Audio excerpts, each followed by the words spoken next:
तेहं देवदेवं परब्रह्मलिङ्गं भज पाण्डुरङ्गं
सर्व जीवांना हरिभक्तांना त्या ठिकाणी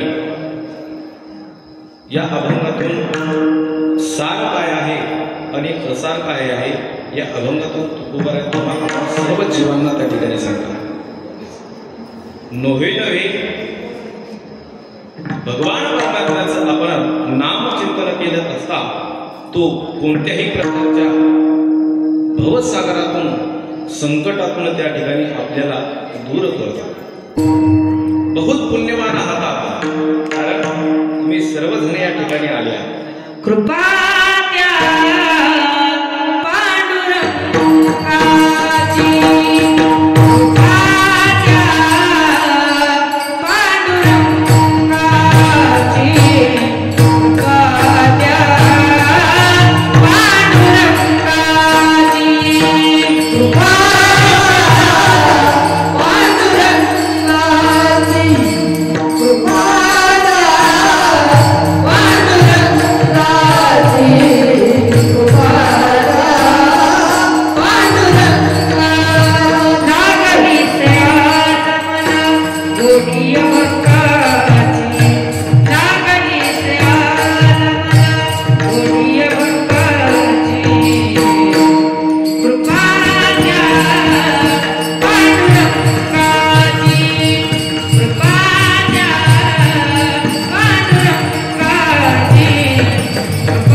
कशासाठी? भगवंताचं नाम मुखात त्या ठिकाणी घेण्यासाठी.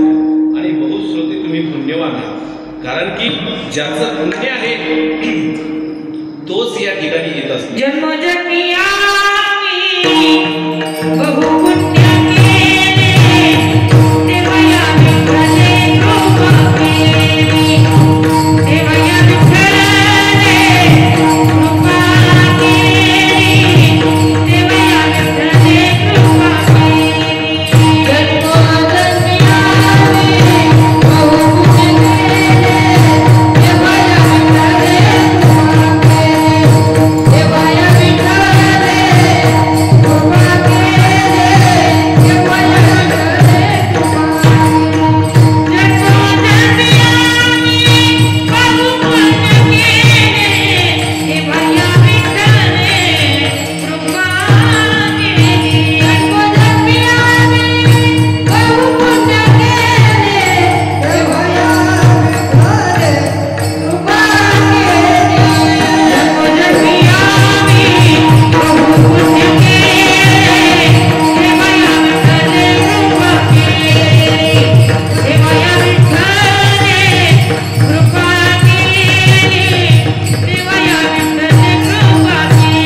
देवया विठ्ठले कृपा केली. जन्मोजन्मी आम्ही बहु पुण्य केले, देवया विठ्ठले कृपा केली, देवया विठ्ठले कृपा त्या ठिकाणी काय आहे? अनंत जन्माचं त्या ठिकाणी पुण्य असल्याशिवाय भगवंताला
धागा संगत करा वाटते का हो पुण्य कधी माया जाणार नाही होणार ते कधी टळणार नाही अन पुण्य कधी माया जाणार नाही माणसाचं जे पुण्य आहे हे कधी वाया जाणार नाही आणि खऱ्या अर्थाने तुम्ही पुण्यवान आहात आणि पुण्य ते सुद्धा अवघड आहे. संतांची भेट फार दुर्लभ आहे.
संतांची भेट कशी बहु अवघड आहे. संतनवती जगामान साचारी के संतनवती जगामान साचारी के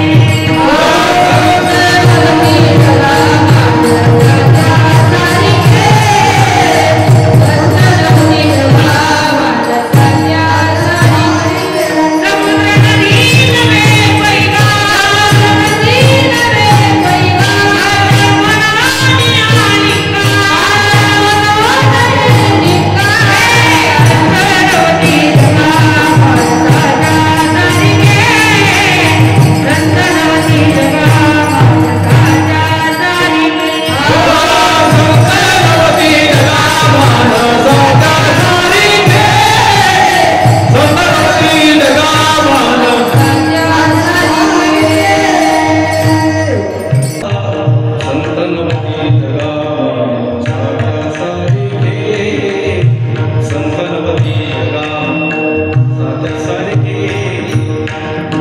संत महात्मे माणसासारखेच दिसतात परंतु त्यांना मानव हे समजू नाही. बरे का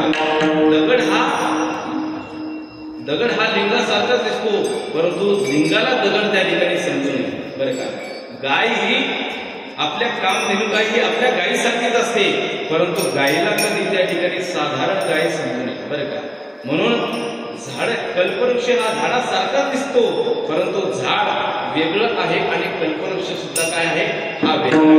म्हणून संत नवती जगा मानसा ठिकाणी अवघड आहे. कारण की तुकोबाऱ्या सुद्धा म्हणतात संत समागमे एखादी आपली भावे त्याचे पाणी तिथे राम नाम होईल श्रवण घडेल भजन उच्चिष्टा कामाने वटिक सेवेचा सेवक दिनपणे रंग तिथे नाही चाले हे शरीर कवनाचे असते कोण पुरवितो हरिविन देखवी ऐकवी एक नारायण दयाचे भजन भगवान परमात्म्याने अनमोल किमतीचा शिवाय काही चालत नाही. आले देवाजीच्या मनात तुझी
तयाच्या चिंतने निसे संकट तयाला दुर्घट होवस. भगवान परमात्म्याचा त्या ठिकाणी आपण काय केलं पाहिजे, सार काय आहे आणि असार काय जीवनामध्ये त्या ठिकाणी विचार केला पाहिजे बरं का. त्या ठिकाणी शेतकरी ह्या ठिकाणी शेंगा लावतो आणि भुईमुग पेरल्यानंतर त्या ठिकाणी शेंगा आल्यानंतर त्या ठिकाणी वरचं जे टरफल आहे ते असार आहे आणि त्यातला जो आतला जो आहे काय आहे सार. तसंच भगवान परमात्म्याचं संसार हा मिथ्या आहे आणि भगवंताचं नाम कसं आहे हे सार आहे. ज्याप्रमाणे एखादा आंबा असला, आंब्याचं वरचं जे टरफल आहे ते कसं आहे असार आहे आणि आतला जो मधला जो गाभा आहे, आतमध्ये जी पोय आहे ती सुद्धा असार आहे आणि मोठा जो गाभा आहे तो कसा आहे हा सार. तसंच भगवंताचं नाम सुद्धा काय आहे सार आहे. सार त्या ठिकाणी भगवंताचं नाम आहे आणि असार त्या ठिकाणी हा संसार आहे. कारण की धनदारा पुत्र जनबंधू सोयी विठ्ठल सर्व मिथ्या हे जाणून शरणरी गा देवाची. साधू संतांचा निस्ता स्पर्श जरी झाला तरी त्या ठिकाणी जागा काय होती, पुनीत होती, पावन होती. एवढं साधू संतांचा काय आहे, संतांचा महिमा तो बहु दुर्गम, शाब्दिकाची कामना येते काय मानवाता नपुरी वनी मस्तक चरणी ठेवीत असे. त्यांचा महिमा काय वरून मी पामर न कळे साचार ब्रह्मदिका. देवाधिकांना सुद्धा संत महात्म्यांचा महिमा समजला नाही. आजपर्यंत त्या ठिकाणी मंदिर हे खांबासाठी आहे, पण खांबासाठी मंदिर एकमेव जर असेल तर ते कुठं आहे, नेवाशाला. त्या ठिकाणी कुठं आहे, नेवाशाला. आजही सुद्धा माऊलीने फक्त त्या खांबाला काय केला, स्पर्श केला. अहो एवढं नाही, सद्गुरु ज्ञानोबारांनी काय केलं, रेढ्याला स्पर्श केला, तर रेढ्यामुखी भेद बोलविला, गर्भतुच्या त्यांचा हरविला, शांती प्रकटला ज्ञानोबा माझा.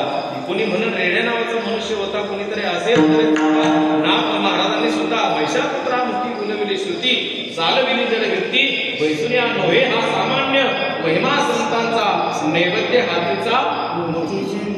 एवढं सुद्धा त्या ठिकाणी सद्गुरु श्री गजानन महाराज सुद्धा त्यांच्या पदस्पर्शाने काय झालं तर समर्थ सद्गुरु श्री गजानन महाराजांच्या पदस्पर्शाने गाय सुद्धा त्या ठिकाणी काय झाली, पावन झाली. नुसतं संतांचा सहवास झाला तर त्या गायीने काय केलं, चक्कर मारले गजानन महाराजांना आणि त्यांनी काय, गायीने त्या गजानन महाराजांचं काय केलं, दर्शन घेतलं. गाय म्हणे साधी नव्हती, सुकलालाची गो माता द्वाड होती दादा. सुकलालाची जी गाय होती ती अगदी भारी होती बरं का. त्या ठिकाणी त्या गायीला सुद्धा शांत केलं. नोव्हे गजानन महाराजांनी घोडा सुद्धा काय केला, शांत केला. नोव्हे गजानन महाराजांनी आमच्यासारखे सुद्धा येडे त्या ठिकाणी सुधरवले. विठ्ठल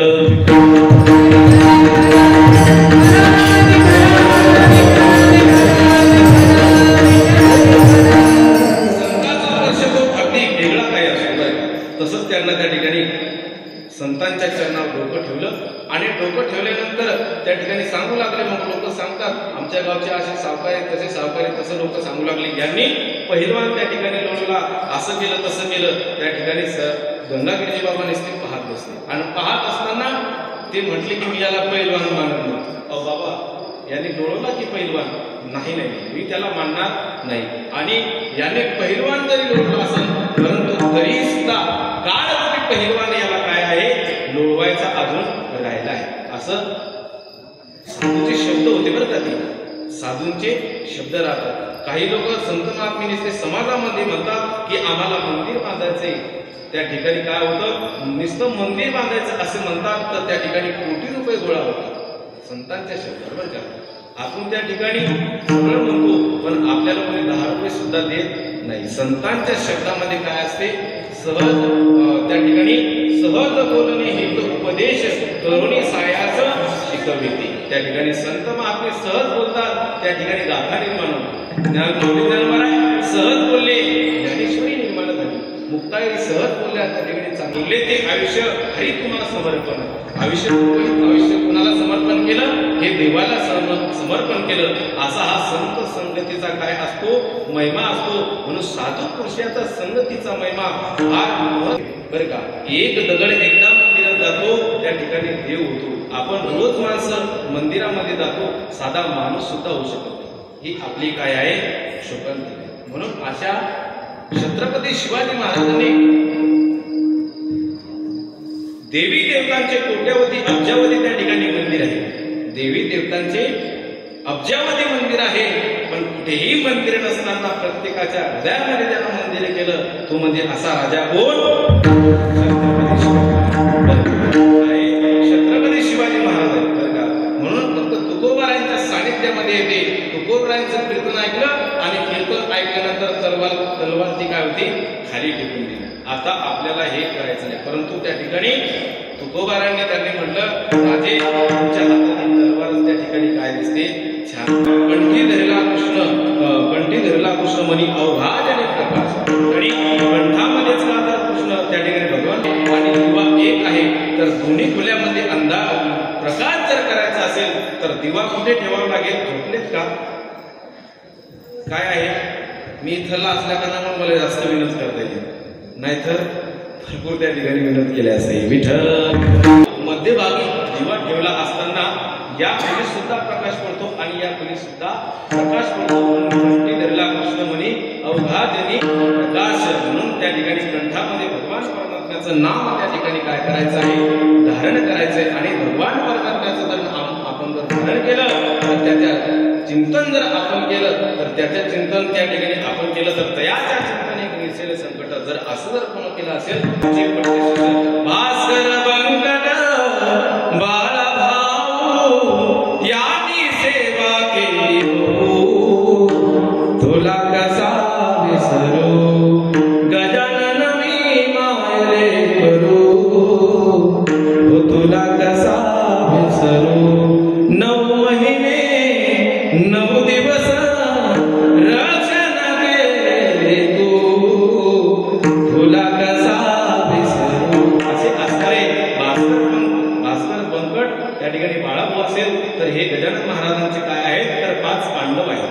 असे असणारे यापैकी एक असणारे पितांबर महाराज. पितांबर महाराज सुद्धा त्या ठिकाणी गजानन महाराजांच्या सानिध्यामध्ये राहत असताना त्या ठिकाणी महाराजांनी काय केलं होतं? धोतर घातलं होतं, फाटकं धोतर होतं. अरे का रे, नाव तुझं पितांबर आणि धोतर फाटकं घालतो, नाव राजा आणि मागतो देव. बर, नाव शांती रोज 10-12 भाकरी आणती, तसं नाही. नाव शांती आणि रोज 10-12 भांडणं असे आणते बरं का. नावाला काय करते? नाव गंगूबाई, तिला महिनाभर त्या ठिकाणी आंघोळ नाही. जसं नाव आहे तसं त्या ठिकाणी माणूस काय असलं पाहिजे? त्या ठिकाणी असलं. नाव कांती रोज 10-12 भाकरी आणती.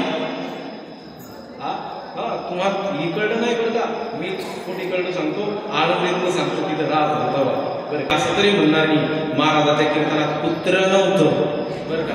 तरी का म्हणे कोटी कुळीती कुणीत भावे गाता गीत विठोबाचे. असं भगवान परमात्म्याचं नाव जे आहे ते अंतःकरणापूर्वक त्या ठिकाणी भावासहित त्या ठिकाणी आपल्याला काय करायचं आहे? गायचं आहे.